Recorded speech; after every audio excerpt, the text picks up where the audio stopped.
It's time for DJ Rocky's Secret Files. Na-in love ako sa pinsan ng girlfriend ko. Itago niyo ako sa pangalang Chard. At ito ang aking secret file. Isa ako sa mga nagmahal ng totoo. Totoong nagmahal. Pero hindi ko totoong naipaglaban. Noong teenager ako, ang dream girl ko ay isang simpleng babae. Yung kahit hindi mag-ayos ng sarili, magdamit ng magara, maganda pa rin. Yung astig kasama na hindi mo lang magiging girlfriend, kundi pwede mo ring maging kaibigan. Nagbinata ako at nagka-girlfriend na hindi ko na-experience na manligaw ng babae. Hindi sa nagmamayabang or kayabangan to, pero nagka-girlfriend ako ng 3 nang wala akong nililigawan, isa man sa kanila. Lahat sila ay opposite ng dream girl ko. Mga sopistikada ang mga babaeng dumaan sa buhay ko. Sexy, maporma, at mga pa-sweet. Pero ganun pa man, wala akong isa mang sinaktan sa kanila, sa pagkakaalam ko. Siguro, dala na rin ang estado ng trabaho, na pandagat, kaya ang pinakamatagal ko nang nakarelasyon ay umabot ng lampas 1 taon. Kay Alicia, na pinakabata sa lahat. 10 years ang gap namin. Kaklase siya ng kapatid kong babae. At dahil sa mga group project nila sa bahay, kaya ako siya nakilala. Sa katutokso rin ng kapatid kong babae, na atat na uli akong magka-girlfriend nung time na yon. Naging mag-textmate kami ni Alicia. At sa palitan namin ng text, kami na pala. Napaka-sweet na girlfriend ni Alicia. From day 1 na naging kami, counted niya. Pati monthsary at first anniversary. Napaka-showy niya sa feelings niya para sa akin. At aaminin ko, hindi ako showy na boyfriend. Hindi ako sweet, hindi ako mayakap, hindi ako mahilig magsabi ng salitang I love you. Pero hindi ibig sabihin nun na hindi ko naman sila minahal. Ako yun eh. Bukod doon, kapag nakapag-work ako, pinapangatawanan ko yung salitang trabaho. Kahit mahal laki yung agwat namin ni Alicia, that time, seryoso naman ako sa kanya. Gusto ko na ngang magpakilala sa mga magulang niya at magpakilala sana bilang kasintahan ni Alicia. Pero ayaw niya pa.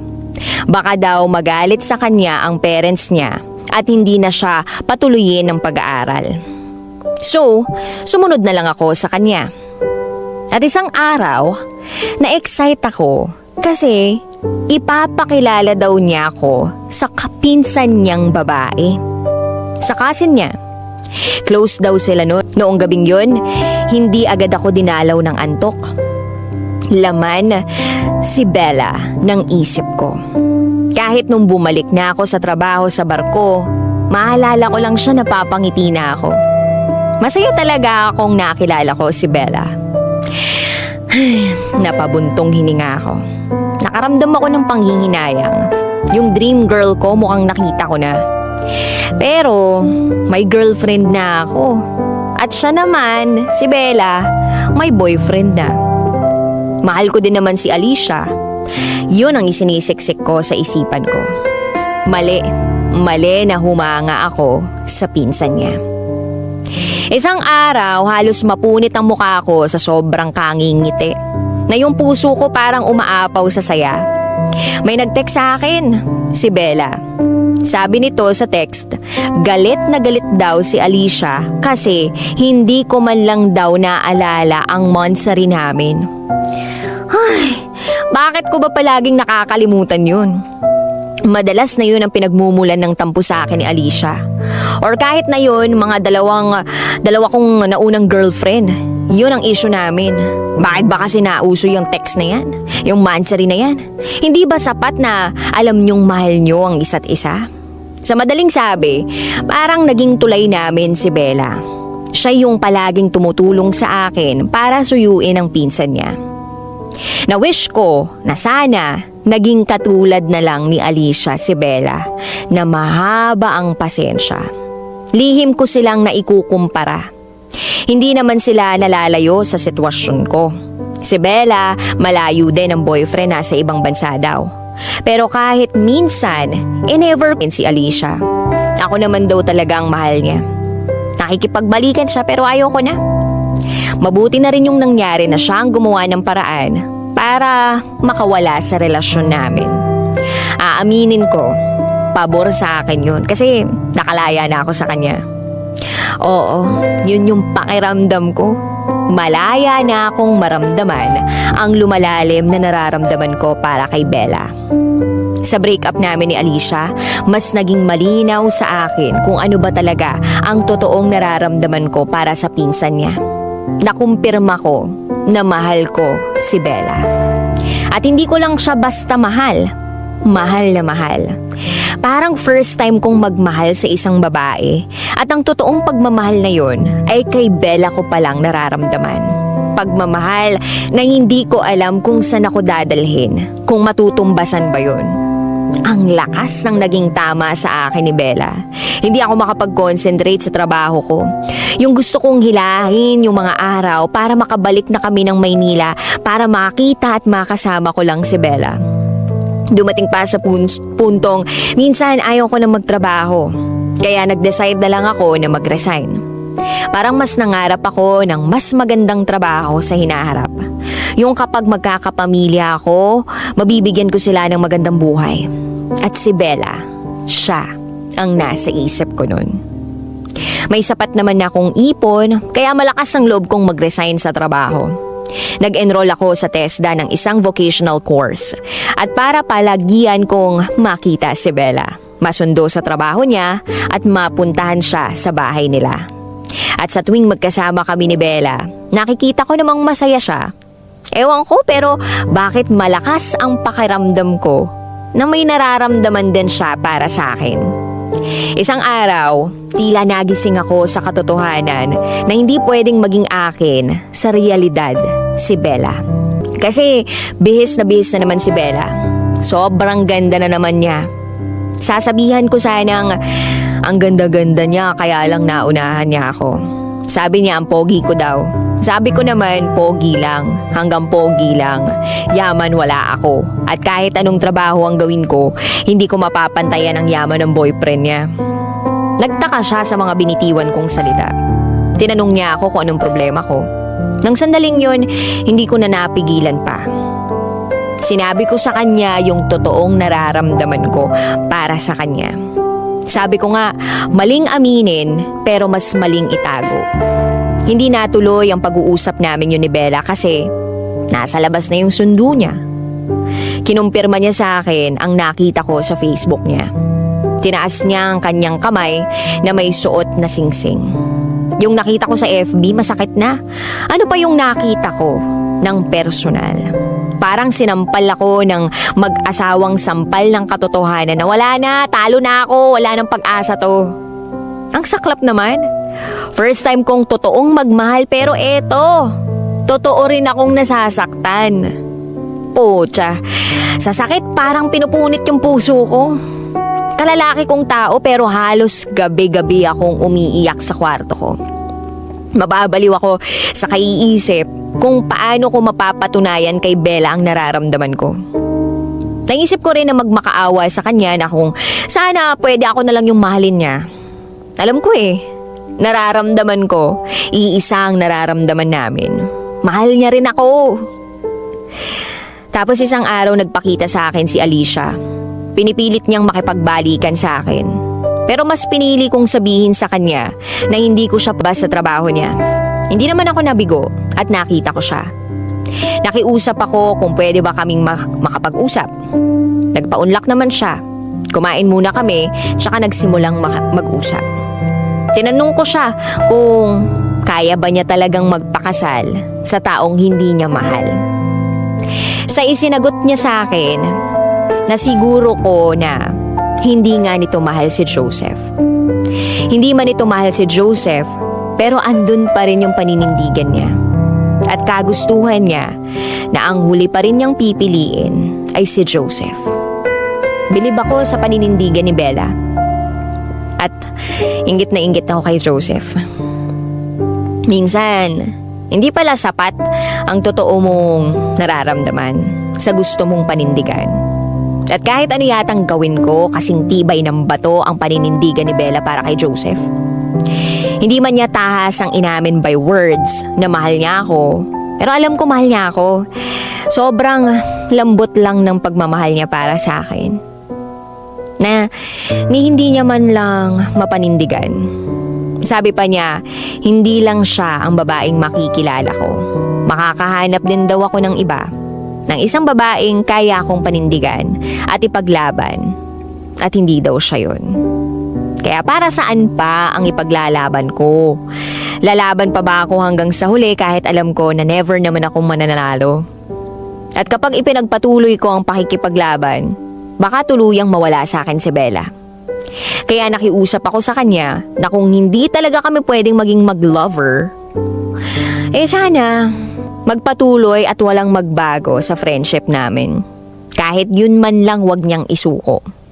At hindi naman niya ipinagkait sa akin ang kahilingan ko na maging magkaibigan kami. O bako na humingi ng isang malaking pabor kay Bella. Hindi ko alam kung saan ako umuhugot ng lakas ng loob para ayain siya na sumama sa akin kahit isang araw lang. Gusto ko siyang makasama kahit isang araw lang. Gusto ko kasing sa pag-alis ko, may mabaon akong masayang alaala na kasama siya. Alam ko rin na sa pag-alis ko, baka yun na yung huli na pwede ko siyang makasama ng malaya. Ang kaba sa dibdib ko na baka hindi pumayag si Bella. Napalitan nang bigla siyang pumayag. Kinabukasan, sinundo niya ako. Baligtad. Ako dapat yung susundo sa kanya para sa lakad namin pero siya ang sumundo sa akin. Pagsakay ko sa kotse niya, napalingon ako sa likuran. May nakita ako doon na isang traveling bag na hindi ko alam kung anong laman. Hindi ko siya tinanong kung para saan yun. Dinamnam ko ang bawat minutong magkasama kami. Bago sumapit ng resort, alam kong may madadaanan kaming isang malaking simbahan. Pinakuusapan ko siya na kung pwede dumaan muna kami doon. Papasok kami ng simbahan nang lakas loob kong hawakan ang kamay niya. First time kong hawakan yung kamay niya. Pero ito yung puso ko, umaapaw. Umaapaw sa sobrang saya. Hindi ko binitiwan yon hanggang sa marating namin ang altar. Sinadya ko siyang dalhin sa tapat ng altar para masabi ko sa kanya, maipadama ko sa kanya, maipangako ko sa kanya ang wagas sa pag-ibig ko na tanging para lang sa kanya. Sa harap ng altar, nangarap ako bilang groom niya at siya ang bride ko. Isinumpa ko sa kanya sa harap ng altar nang wala akong ibang babaeng iibigin ng wagas, kundi tanging siya lang, walang iba. Noong ipinangako ko yun sa kanya, noong isinumpa ko yun sa kanya, mula yun sa ang pinanghawakan ko ng buong maghapon na magkasama kami para hindi ako matukso na makagawa ng hindi dapat lalampas sa dapat. Kasi minsan na akong lumampas sa dapat na hindi dapat. Masayang masakit ang huling sandali namin ni Bella. Kung pwede lang na hindi matapos ang sandaling magkasama kami. Yung sana tumigil yung oras para manatili kaming magkasama. Pero yun ang realidad. Kinabukasan, araw ng flight, sobrang bigat ng kalooban kong umalis. Kung pwede lang, wag nang umalis, wag nang mag-ibang bansa. Kung pwede lang na dito na lang sa Pilipinas. Kaso hindi pwede. Kailangan ng mas magandang kinabukasan. Oo, nangangarap ako ng magandang kinabukasan, sa magandang future na pwede kong maibigay kay Bella. Kasi ang totoo, kahit alam ko natalo ako sa pagitan namin ni Joseph, umaasam pa rin ako na baka sa bandang huli, mabago ang paninindigan ni Bella. Maling paasahin ang mismong sarili ko. Dala-dala ang pagpapaasang yon sa pag-alis ko. Hindi ko sinadyang ipaalam kay Bella ang pag-alis ko. Kaya ilang minuto bago ang flight ko, tsaka ako tumawag sa kanya. Doon lang ako nagpaalam. Nag-expect ako na pipigilan niya ako. Kaso hindi nangyari yun. Isang mabigat na salitang, "Bye, mag-ingat ka dyan." Yun lang ang narinig ko mula sa kanya. Habang papalipad ang sinasakyan kong eroplano, Kasabay nun ang pagpatak ng mga luha ko. Mga luhang hindi ko alam kung paano mauubos.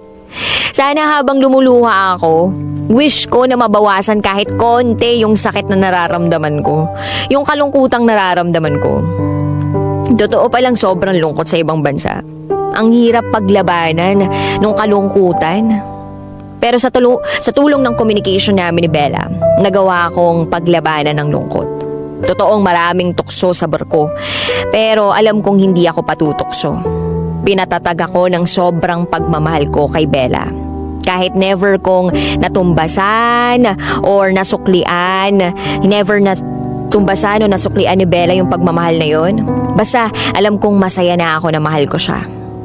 Minsan nakigamit ako ng laptop sa katrabaho ko para makilogin ng Facebook. Mag 2 weeks na rin kaming walang communication kasi naisama ko sa washing machine ang cellphone ko nang minsan ako maglaba. Yun bang 1 hour na nagpaikot-ikot sa machine na hindi gumana. Hindi pa naman ako nakabili ng bago kasi matatagalan pa bago kami dumaong sa Norway. Kasi doon ang next destination namin. Nakaramdam na ako ng pagkamiss kay Bella. Kaya nakigamit ako ng laptop sa katrabaho kong si Liza. Pag-login ko sa FB ko, pre-nap pictorial ni Bella ang tumambad sa paningin ko. Automatic na may pumatak na luha sa mga mata ko. Dapat expected ko na yun kasi ikakasal naman talaga siya. Hindi ko kasi nai-ready sa sarili ko ang posibilidad na tuloy na yun. Pinaasap ko pa kasi yung sarili ko na baka kami pa rin talaga ni Bella. Kasi ako naman talaga yung mahal niya, di ba? Mukhang tuloy na yung kasalan. Anong magagawa ko? Paano pa ako lalaban? Ang layo-layo ko. Alam kong kung nasa Pinas ako, may magagawa sana ako. Kaya ko sanang lumaban hanggang sa huli. Kaso milya-milya ang layo ko sa Pilipinas. Hindi ako basta makakababa ng barko sa trabaho ko. Naramdaman ko na lang na may tumabi na pala sa akin. Si Liza. Inakbayan niya ako at bahagyang pinisil ang balikat ko. Ang sakit, no? Yung wala tayong magawa para sa minamahal natin sa Pinas kasi nandito tayo. Iyak mo lang yan. Huwag kang maiya. Malungkot ka kasi nasasaktan ka. Hindi ka nag-iisa. Dadamayan kita. Day off namin noon ni Liza at nag-inuman kami. Sobrang lasing ko noon. At aaminin ko, may nangyari sa aming dalawa ni Liza ng gabing yun. Sa pagitan namin ni Liza, malinaw ang naging kasunduan namin na hanggang barko lang kami.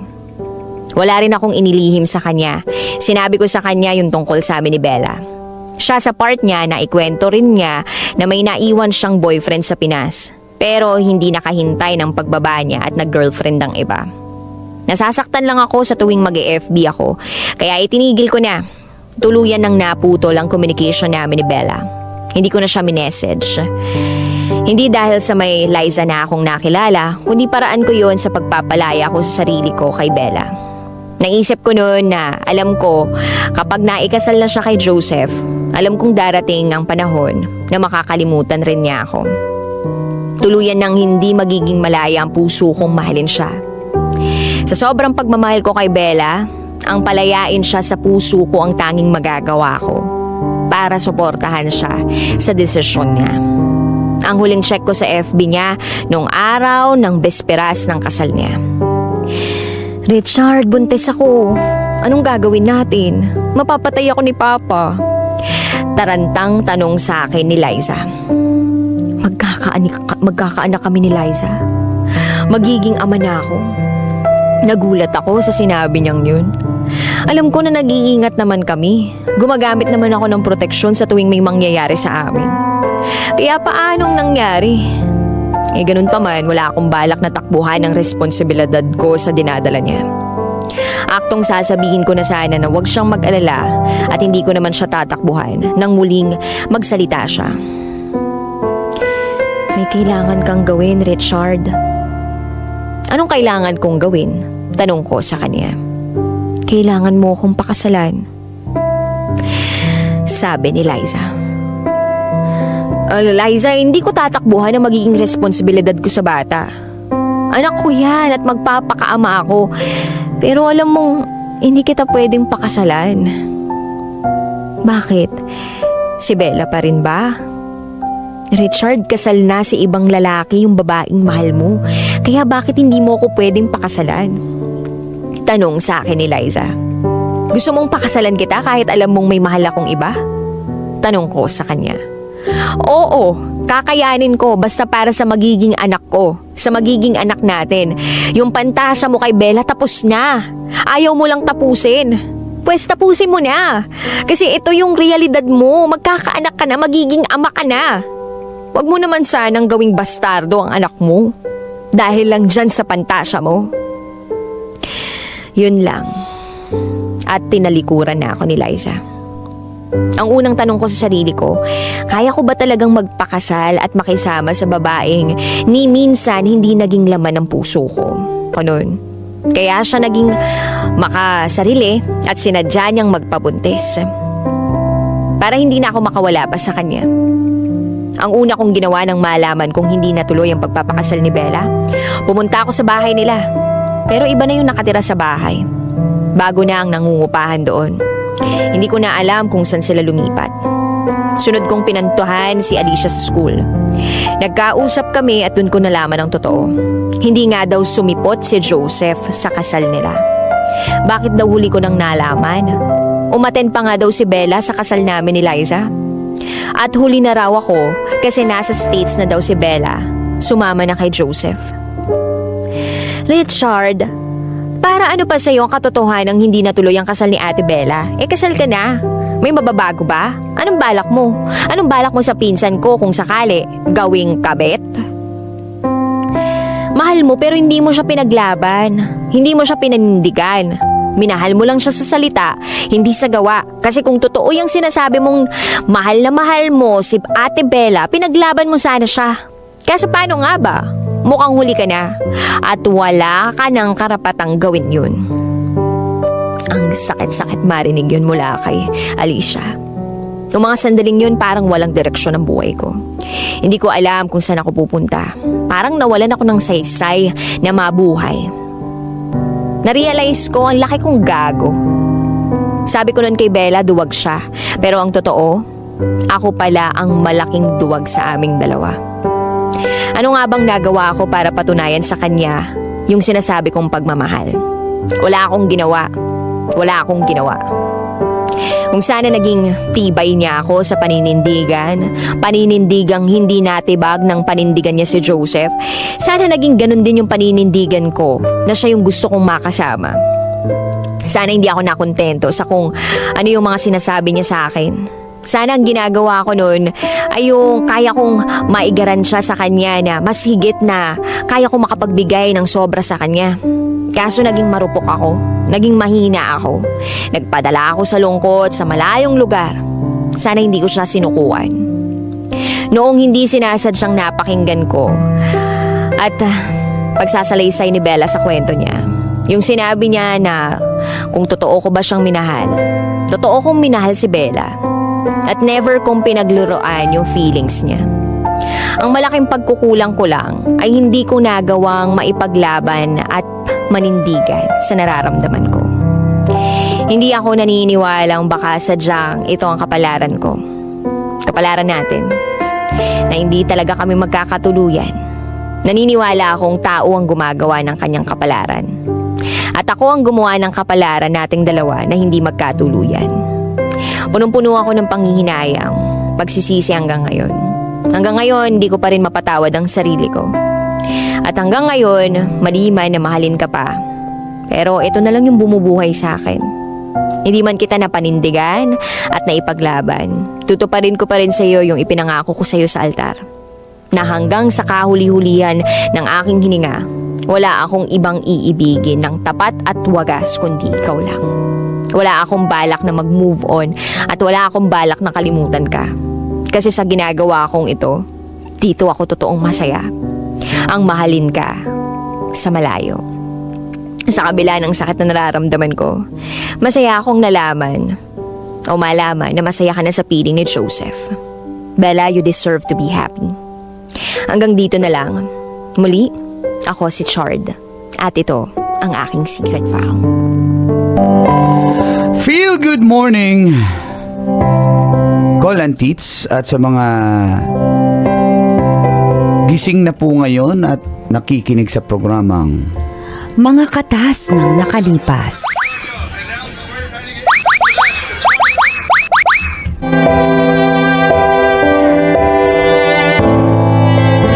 Itago nyo na lang ako sa pangalang Orly.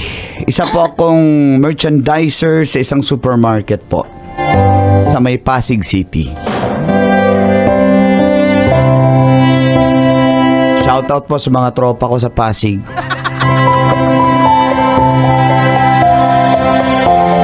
Girlfriend ko po si Macy na trabahante rin po sa nasabing supermarket. Magwa 1 year na po sana kami, Colantis, kaso galit po siya sa akin eh. One time kasi nabasa niya yung may kachat ako na ibang babae. Pero friends lang naman kami nun. Di ba pwedeng maging friendly?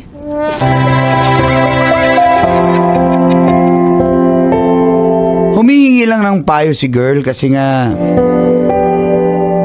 niloko daw siya ng boyfriend niya. Pero ayaw niya pong maniwala sa akin kaya hiniwalay niya ako. Kaya sorry ako ng sorry. At pag break time, talagang nilalapitan ko po si Macy. At dito na nagsimulang tumagas Ang mga katas ng aking nakalipas.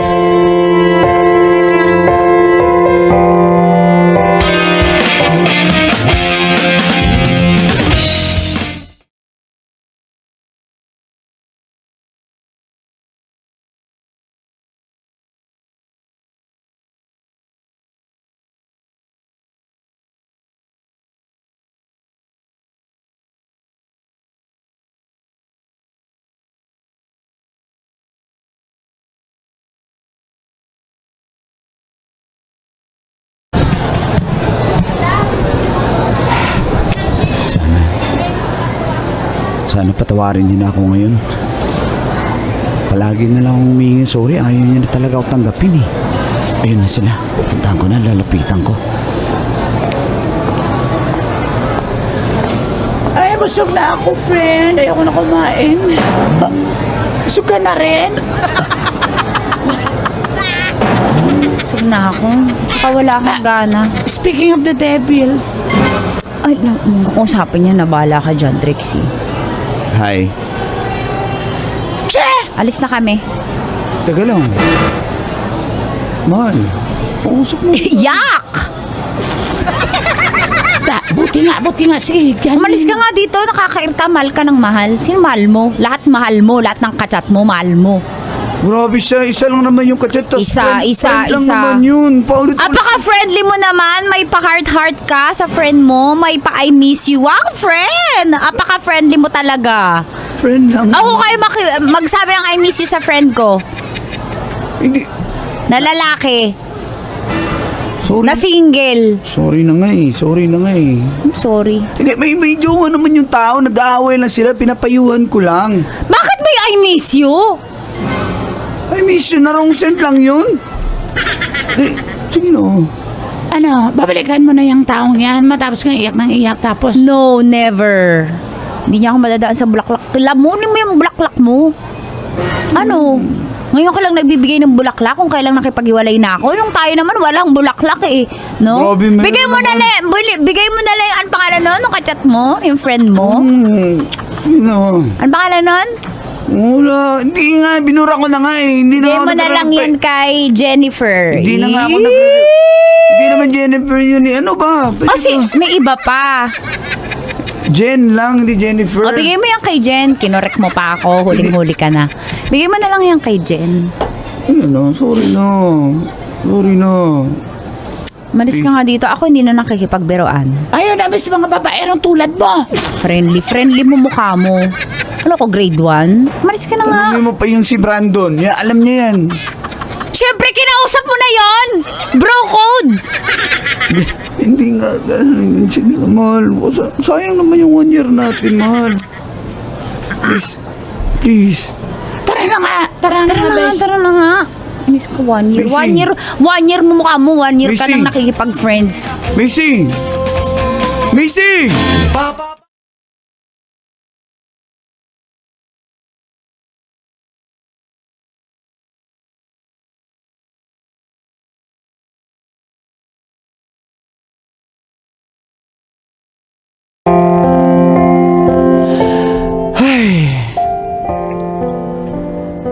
Paano niya ba ako patawarin ko, Tits?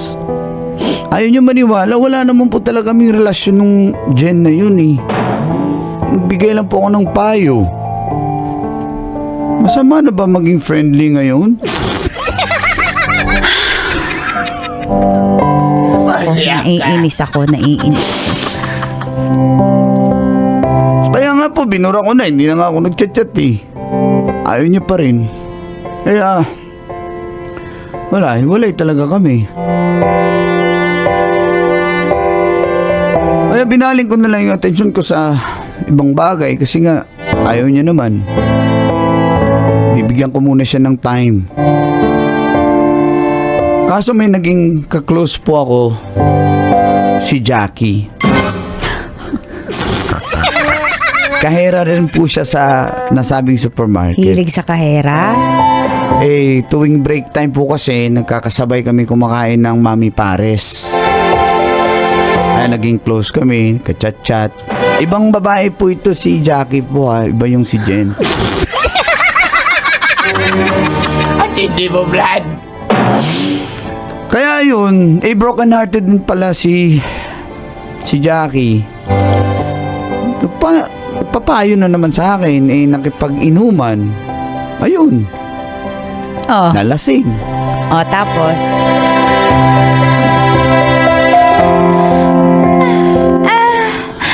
Uy, lasing ka na, tara na. Hindi ako lasing. Ang lasing sumusuko ka. Kaya ko pa, oh. Ano kaya? Isa pa nga, cheers. Ang Ay- gwapo mo talaga, Orly, Parang Kanina lang parang hawigan mo. umiiyak ka eh, tas ganyan ka na.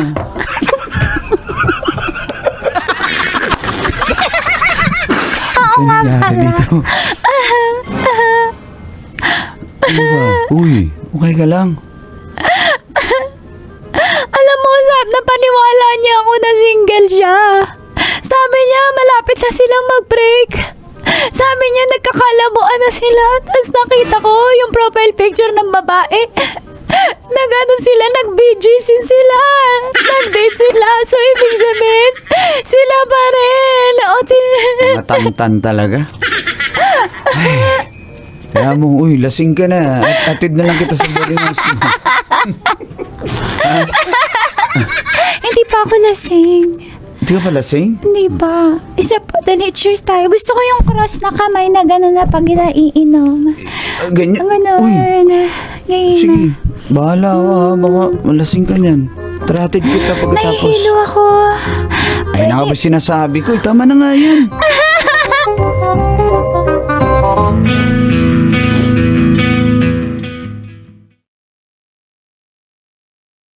Ko po si Jackie Colante sa kanyang boarding house.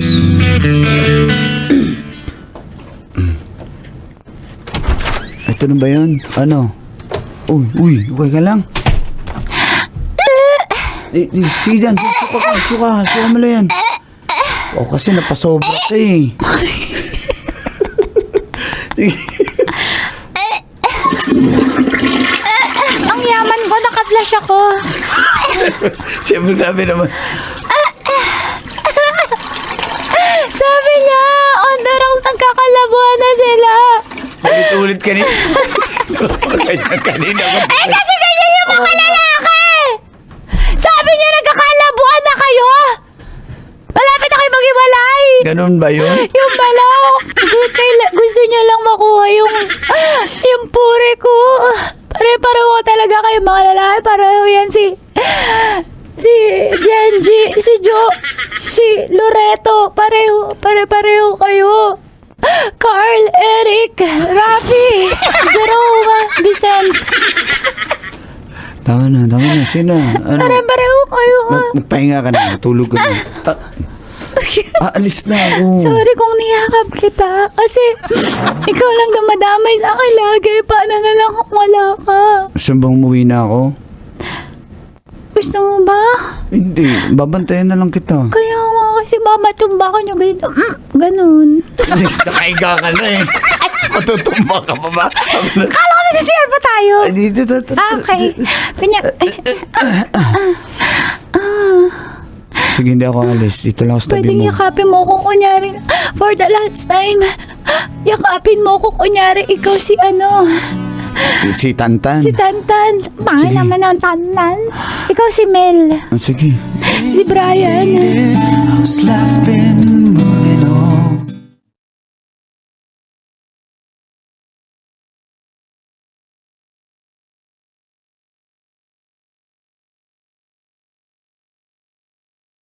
Nakatulog sa boarding house ni Jackie Colantits.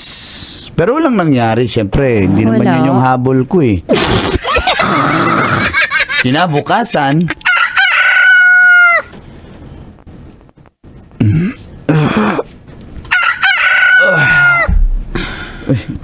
morning, gising ka na rin pala. Pwede mo toothbrush muna? Ganun ba? Bakit? Ay, di, joke lang. Hindi naman mabaho yung hininga ko. Eh, suka ka kagabi. Pero nag-toothbrush Oo, naman oo, ako. oo, hindi, Grabe, joke ganyan lang. ka ba? Hindi yun Sa kasi, iba? Hindi yan yung habol ko eh. Di ba? Ako din, hindi ito yung habol ko. Kumis lang bakit nag-thank you ako. Pero parang nahihilo pa rin ako. Talaga, okay ka na? Okay na ang pakiramdam mo? Order kaya tayo ng sopas o kaya lugaw. So, sige, may malapit balugawan dito sa inyo. Bili ako. Oh, sige, antayin kita. Maligo lang ako, ha? Ganun yung mga Sige. Sige, bili lang ako lugaw ha. Break ako agad. Ayan na yung lugaw. Ay, hindi pa ako tapos maligo. Wait! Ah? Wait! Sige. Gusto ko rin maligo. Alika dito, sabay tayo. Charot lang! Ano, bitin na ako. Kikiss ko na nga siya.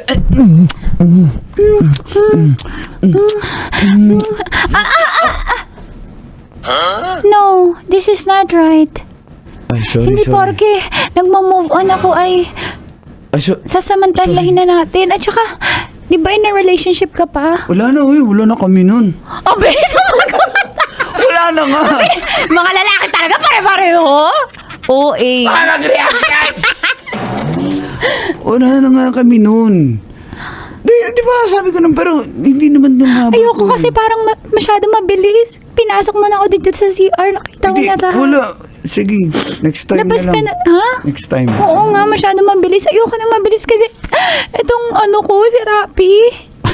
Mabilis kami nito. Mabilis kami nito eh. Kaya mabilis din Sige. nawala. Kaya ayoko maging ganun tayo. Gusto ko let's take it slowly. And surely. Okay. And definitely. Sige, huwag kang mag-alala. I'm so sorry. Okay lang. Alis na ako. Sige. Thank you for understanding. Ingat ka ha. Uy, pasok ka ha. Baka hindi ka papasok. Sige na. Bye-bye.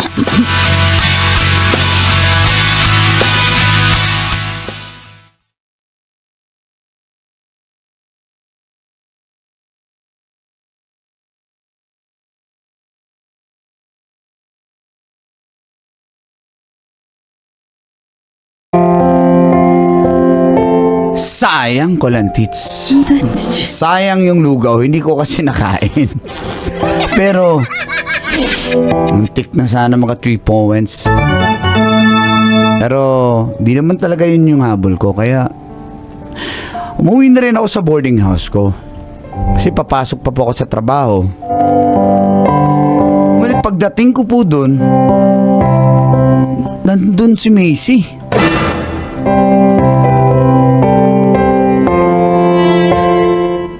Kanina ka pa dito? Sorry. Oo. Macy. Ay, busy pala. Nalilito na ako.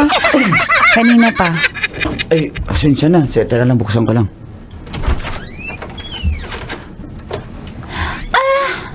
Ano?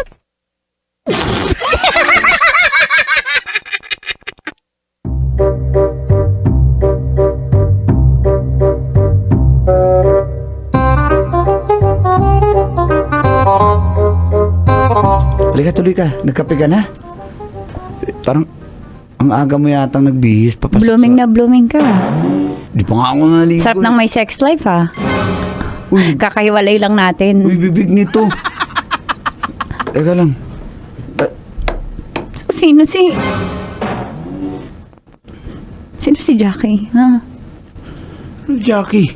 Ano meron sa inyo ni Jackie? Kapal na mukha mo. Aray! Kapal na mukha Ano, mo. Jackie? Ha? Ano? Ang bilis mo naman makamove on. Teka, Babalikan na sana kita eh. ang tanong ko, ba't ka nandito sa... Bakit ako nandito? Kasi alam ko na. Wala, umuwi ako sa amin. Umuwi? Hindi ka umuwi. Magdamag ako dito. Umuwi nga ako sa amin, sa nanay ko. Magdamag nga ako dito. Oo nga eh. Inintay nga kita. Ano? Ang bilis mo naman mag-move on. Ganyan ba talaga mga lalaki? Ha? Ganyan ba talaga kayo? Mga... Ha? Ha? Kakapal na mukha nyo? Ha? Kayo? Para kang si Brandon. Ha? Ha? Para kang si Tyler. Si Carlo. Ha? Si Jason. Pare-pareho kayo. Pare-pareho kayo mga lalaki. Di, wala.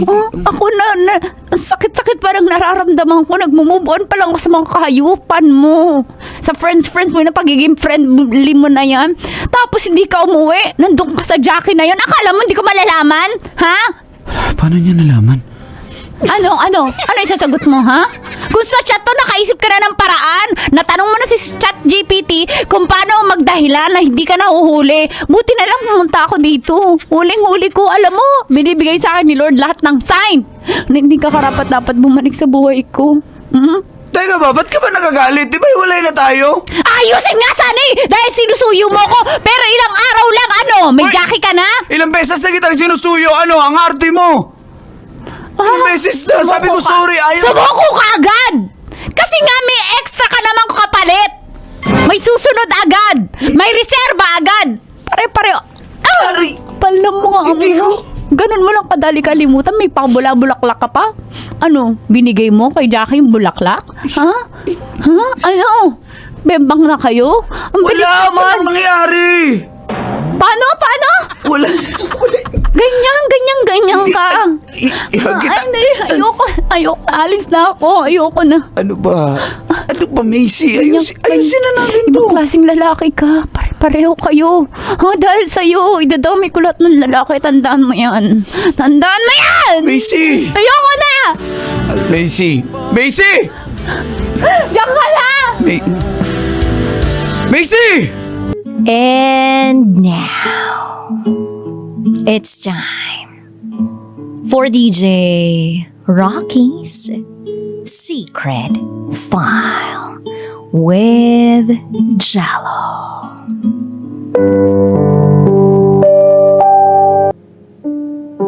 Bago ko siya nakilala, galing ako sa toxic 3-year relationship. Nakakatroma. At habang naghihil ako, nakilala ko si Ces. Simple lang ang simula namin.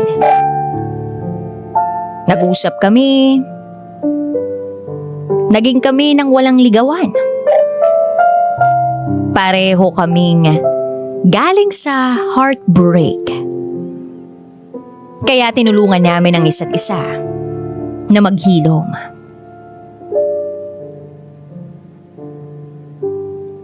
Nag-aaral siya. At malapit nang makagraduate. Habang ako naman,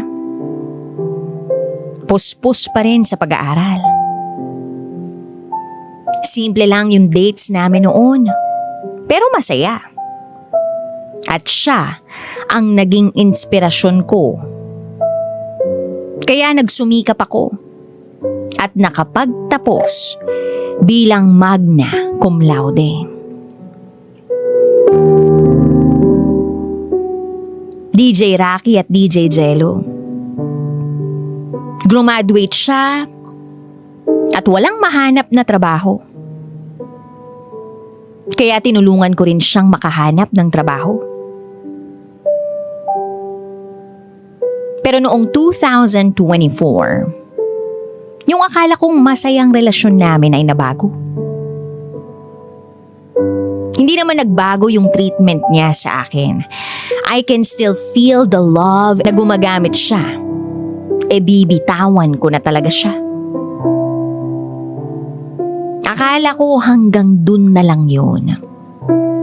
Pero dumating yung mga araw na may mga nagme-message sa akin dahil hinahanap siya. Ilang beses siyang nagsinungaling at ilang beses ko rin siyang pinatawad. Dahil naghahangad ako na magbabago siya. Paulit-ulit ang dahilan ng away namin. Pera at droga. Hanggang sa dumating yung araw na nag-resign siya sa trabaho. Ilang linggo na wala siyang trabaho. That time may trabaho na ako. Kaya ako ang nagbayad ng mga bills namin. Ako ang nagbayad ng mga utang namin. Lalong-lalo na ng mga utang niya. Hanggang sa nakahanap naman siya ng ibang trabaho. Night shift. Pero dito siya mas nalulung sa droga. Dahil lahat ng kasama niya gumagamit. Year 2025. 6 years na kami. Naging board passer na rin ako. May 2 akong trabaho. Gusto na ng boyfriend kong si Ces na magkaroon ng sariling pamilya. Naisip ko na hindi pa ako handa dahil wala pa kaming malaking savings. At siya naman, wala namang permanenteng trabaho.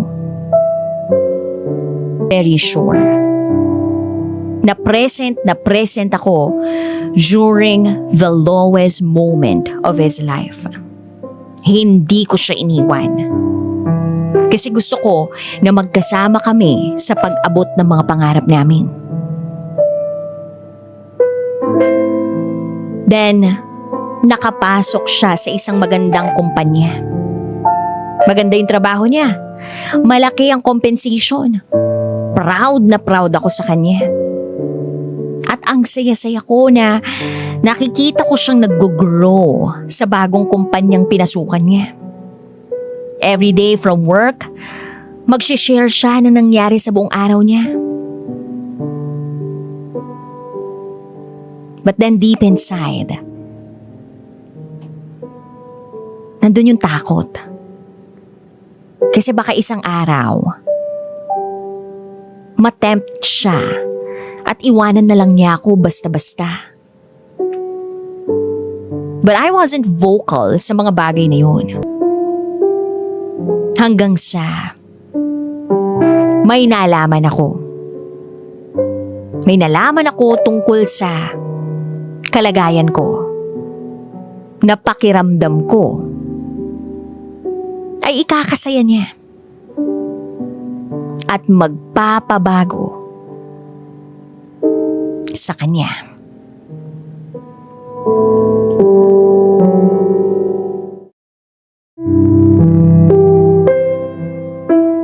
Buntis ako. Oo, DJ Rocky at DJ Jello. Nagdadalang tao ako. Nung ibalita ko sa kanya na buntis ako, ang sabi niya, sobrang saya niya. Kasi finally, may baby na kami. Kaya lang, Ilang araw ang lumipas, dumistansya siya. Para bang mabibilang lang yung araw na uuwi siya o magiging sweet siya. Di ba pangarap niya na magkaroon ng pamilya? Pero bakit parang ako lang yung may pangarap na magkaroon ng pamilya?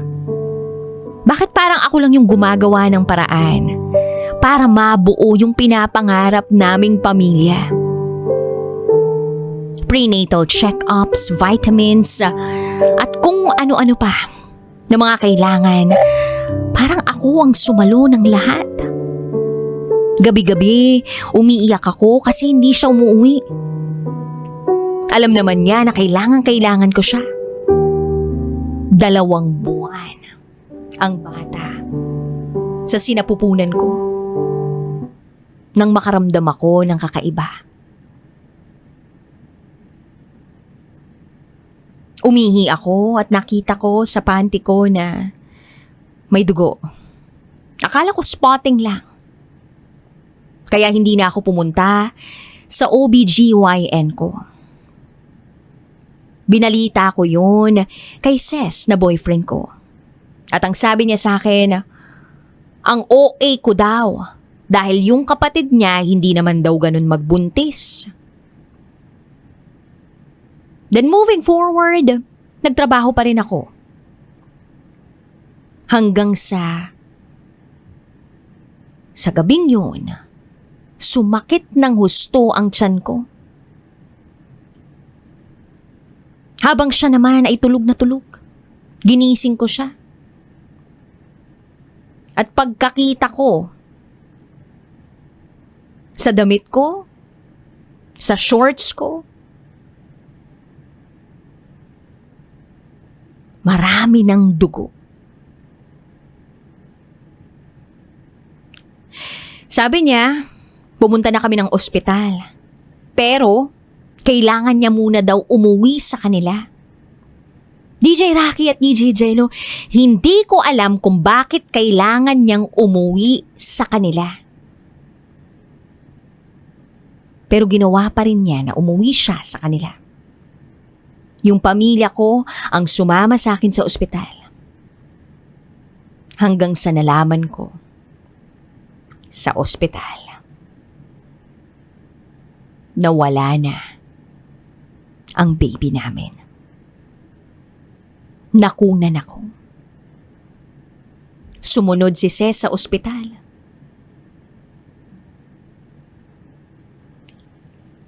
At wala na akong ibang maisip noon, kundi iiwan niya na ako. Kasi pakiramdam ko, yung bata lang ang rason kung bakit siya nananatili sa poder ko. Pagka-uwi ko ng bahay, ginawan ko ng cute na coffin yung baby ko bago ilibing. Hinintay ko si Ces na umuwi kasi iniisip ko baka gusto niyang makita yung bata.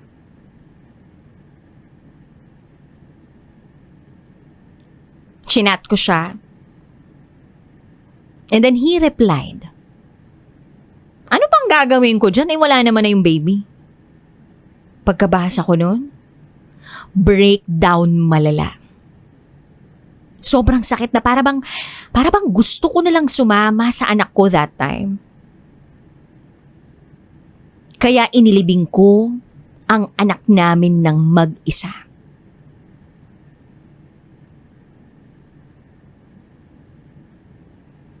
Then after a week, chinat ko siya kung bakit hindi na siya umuwi. Ang reply niya, nakikipaghiwalay na siya sa akin. Yun ang mensahe. Kaya pumunta ako sa kanila. Naghintay ako na umuwi siya. Dapat 8:30 na sa bahay na siya. Pero 10:00 na ng gabi, wala pa siya. Pagkakita niya sa akin na nag-aabang sa kanya, galit na galit siya. Ayaw na raw niya na ayusin ang lahat sa amin. Tinaboy niya ako palayo. Sabi pa niya, dahil daw sa kanya, kaya hindi pa ako successful. Wala pa akong narating sa buhay at isa sa dahilan ng mga yon ay ang pagiging dependent ko raw masyado sa kanya. Sa sobrang sama ng loob ko, umuwi ako. Kasi, bakit siya ganun? Never ko naman pina-feel sa kanya na siya ang rason kung bakit hindi pa ako makakuha ng tagumpay sa buhay ko. Sinubukan ko pa rin ayusin.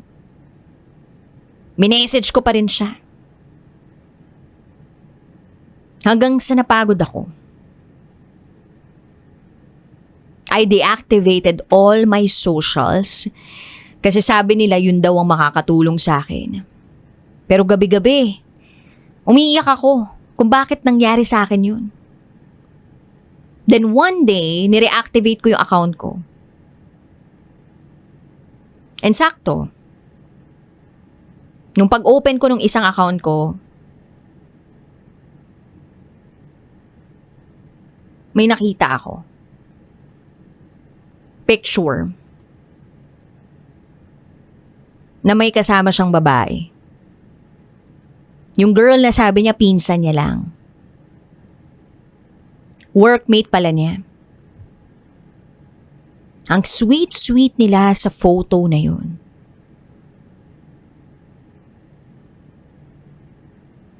Galit na galit ako. Nginig na nginig yung kamay ko nun. Then, I chose to feel the pain. Na para bang sasanayin ko na lang yung sarili ko na maramdaman yung sakit. Lumipas ang 1 buwan. Akala ko sanay na ako dun sa sakit. Hanggang sa nag-reach out siya. Nagkita kami uli at para bang nawala sa memorya ko lahat ng ginawa niya sa akin. DJ Rocky and DJ Jello, nagsorry lang siya sa akin. At ang sabi niya, girlfriend na raw niya yung babae. Napaiyak ako. Bakit ganun kabilis? Sabi ko pa nga sa kanya, tatagan namin kasi magpipitong taon na kami. Yung bang china-challenge lang kami. Ilang beses pa kami nagkita kahit alam ko may girlfriend na siya. At sa pagkikita namin, every time may nangyayari sa amin. Gusto nga niya na mabuntis ako uli para madali na lang daw na mabitiwan siya nung babae. Sabi niya kasi nahihirapan daw siya sa sitwasyon, gusto niyang umalis, pero tinatakot daw siya nung babae. At sinasabihan siya na magpapakamatay daw to. Naaawa daw siya. Kaya gusto niya na mag-antay ako ng konti. And I don't know why kung bakit pinayagan ko yun na mangyari sa akin. Hinayaan kong lokohin niya ako. Hinayaan ko na mapaniwala niya ako sa mga pangako niya.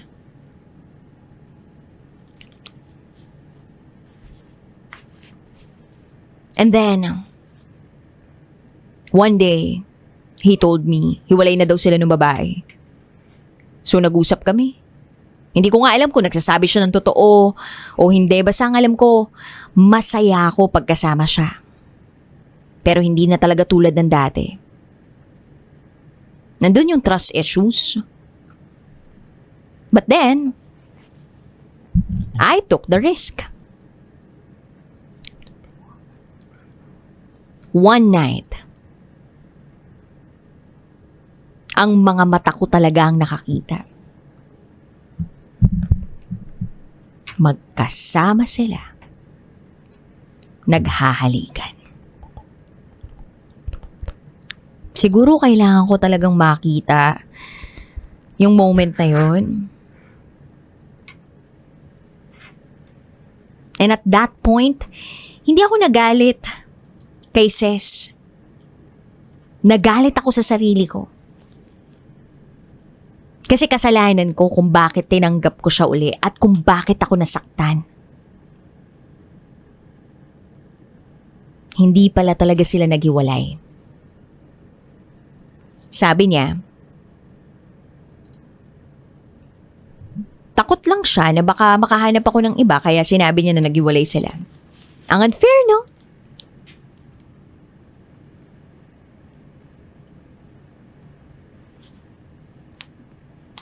So, DJ Rocky and DJ Jello, hanggang doon na lang siguro yun. Sinubukan ko naman eh. At hindi na niya kailangan pang magsinungaling sa akin. Kaya for the last time, I let him go. And I let him choose her. Sobrang sakit. Because I was holding on sa memories and pagsasama namin for almost 7 years. Alam ko naman sa sarili ko na posible ko siyang tanggapin. And we can start over. Pero hindi ko na nakita sa kanya na he was trying. Kaya hahayaan ko na lang siya na maging masaya sa piling ng iba. At sa pagkakataong ito, ako na lang ang pipili sa sarili ko. At aantayin ang paghilom ko. Hanggang dito na lang po DJ Rocky at DJ Jello. Ako si Ami at ito ang aking secret file.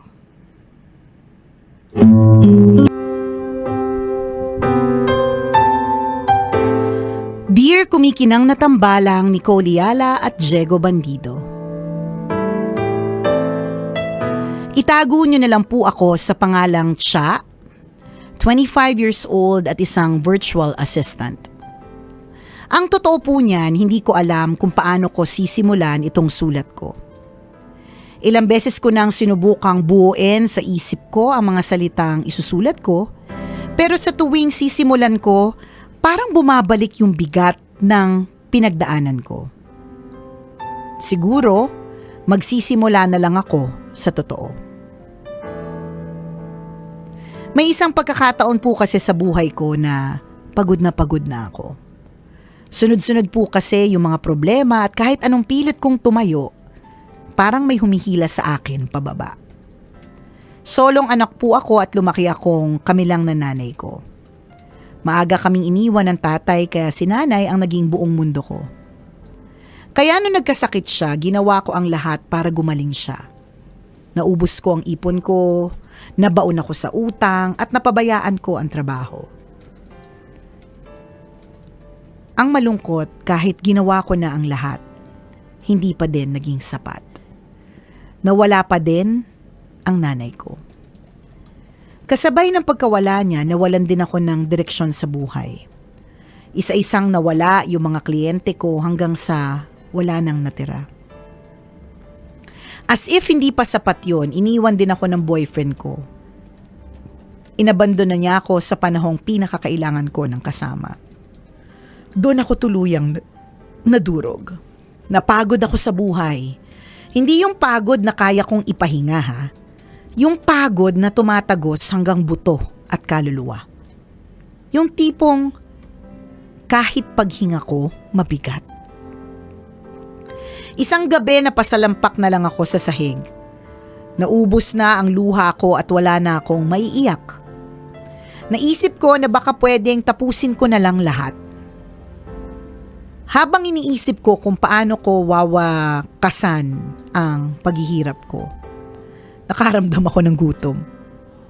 Napangiti ako kasi ba naman, sa ganoong kalagayan, nagugutom pa din ako. Tumayo ako at pumunta sa ref.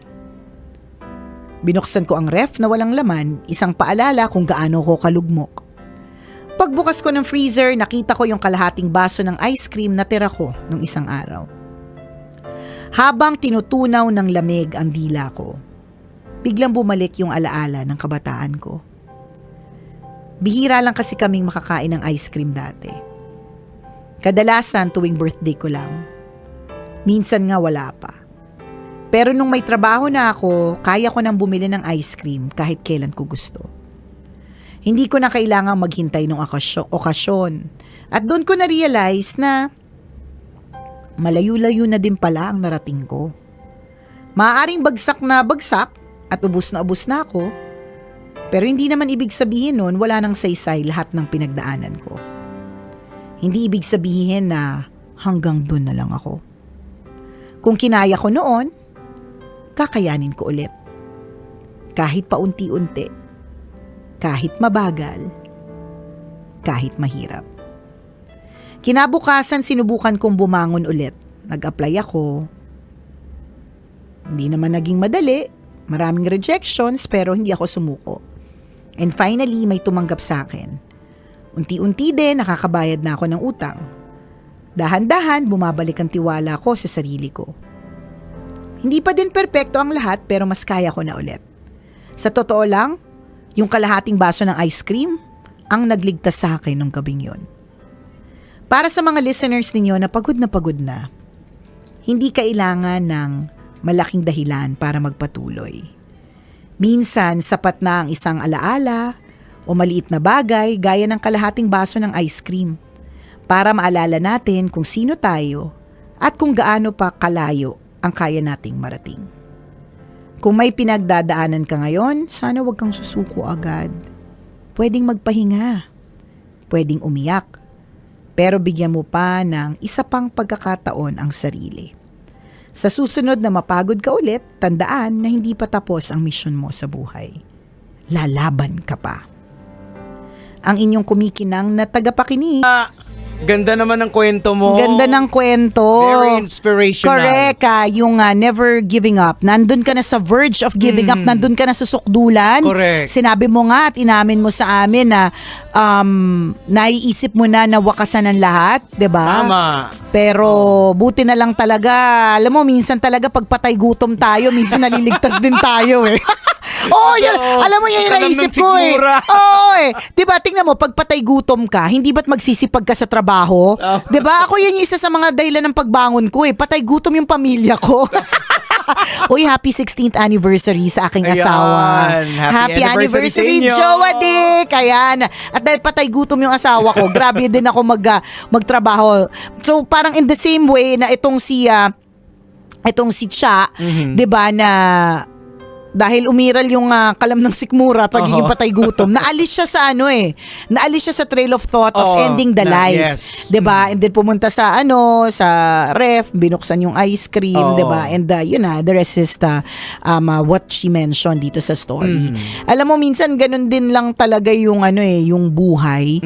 Hindi na kailangan na malalaking mga steps. Correct. 'Di ba? Hindi kailangan na, kung kaya mo namang malaking steps na may kasama pang split, tumbling at kandiret, edi why not, 'di ba? To go on and move forward. But there's some people like Cha na it just took a simple, hindi nga isang buong ice cream, Correct. kalahating baso ng ice cream na tira, 'di ba? It just took a simple ice cream Ayan. para mag-move forward siya. At hindi nga kailangan malaki ang step lagi. Kahit maliliit na steps, pero umuusad ka. Napaka-amazing lang kung small things just like kalahating baso ng ice cream. Correct. Yung magbabago ng perspective ng buhay natin. And 'di ba, unti-unti nagiging okay na ang lahat, unti-unti. Hindi pa naman perpekto pero unti-unti. And it's a reminder na kapit ka lang. Tsaka ang bata sobra 25.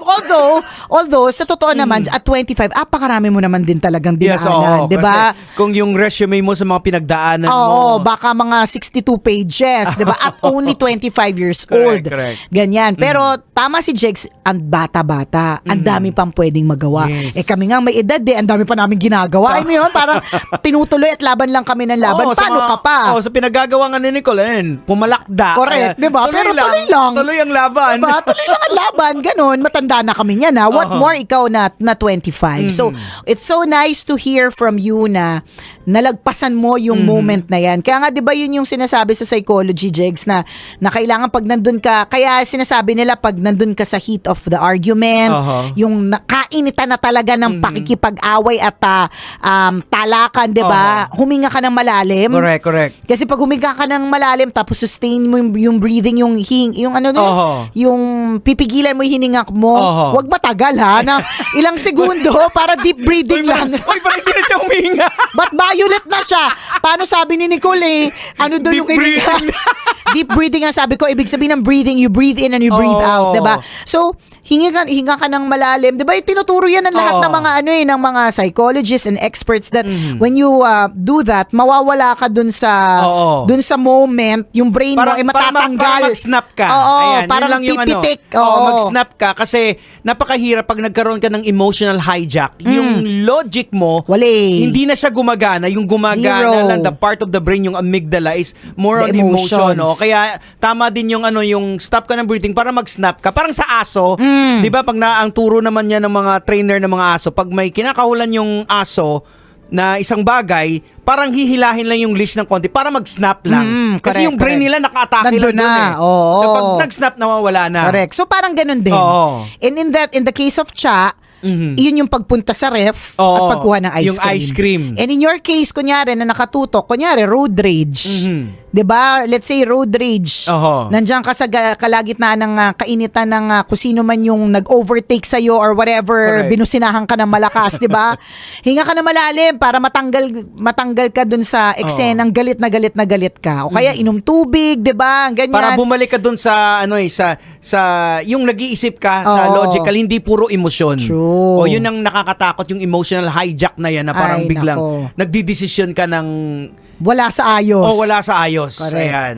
Salamat sa iyo, Cha, for reminding all of us na never to give up, Yes. laban lang, at uulitin ang tambalan kung hindi pa happy, hindi pa ending. Correct. So dadating din ang happy moments mo, Yes, Cha. oo. The And best is yet to again, ang come. bata mo pa, ang dami pa pwedeng mangyari sa'yo, ang dami mo pang pwedeng gawin to rewrite your future, di ba? Totoo. It's not the end. Tama ka naman siya. Hindi pa tapos ang laban. Correct. At syempre, yung mga pinagdaanan mo, gamitin mo yung bilang motivation. True. Oo, At yun kami man. lahat na motivate na nga Correct. sa mensahe mo. Oo. Kaya salamat sa iyo, Cha. Kain tayo ice cream.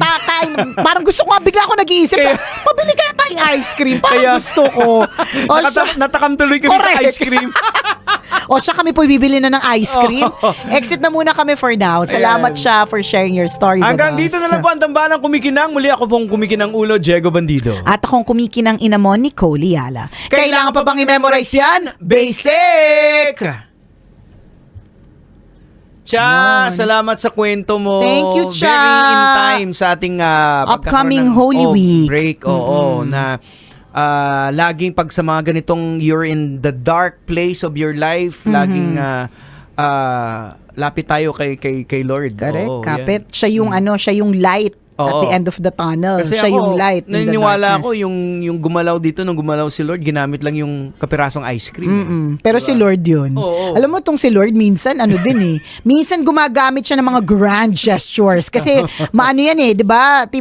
Siya yung tipong kaya niyang gumawa ng Milky Way at kaya niyang gumawa ng, di ba, ng mga stars, mga planeta at galaxies. Hindi niya Ayan. lang isa, kundi marami, di ba? Oo. Pero meron din siyang mga pa-effect na ganito. Correct. Kalahating baso ng ice cream. Yeah. Gamitin ko para bumalik ka sa akin. Oo, Ganon. yan. We're happy for We're happy you, for you, Cha. Cha. And And, we're looking forward sa iyong pag-angat ng And dire-diretso. hopefully na makapagkwento ka uli dito sa kwento ng Mahiwagang Burnay na success story mo na. Yes. Looking forward yung to that. tipong I can Mga see. CEO ka na. Correct. Tapos, ikaw na may-ari ng sarili mong franchise ng ice cream. Tapos, Kukunin mo kaming indoors, yes, sir. true lalo, di ba? Favorite ko yung mga Rocky Roadish yan, di ba? Para alam mo na, di ba? Salamat sa iyo, Cha, for Ayan, sharing your thanks, story Cha. with us. Thank you. O siya, kami po ay exit na for now. Maraming salamat po mga kabisyo. Kakabanding-banding tayo muli. After a week. Easter Monday. Oh, yun, Monday na, Yan, Monday. Bye, everyone. Have a blessed Holy Week.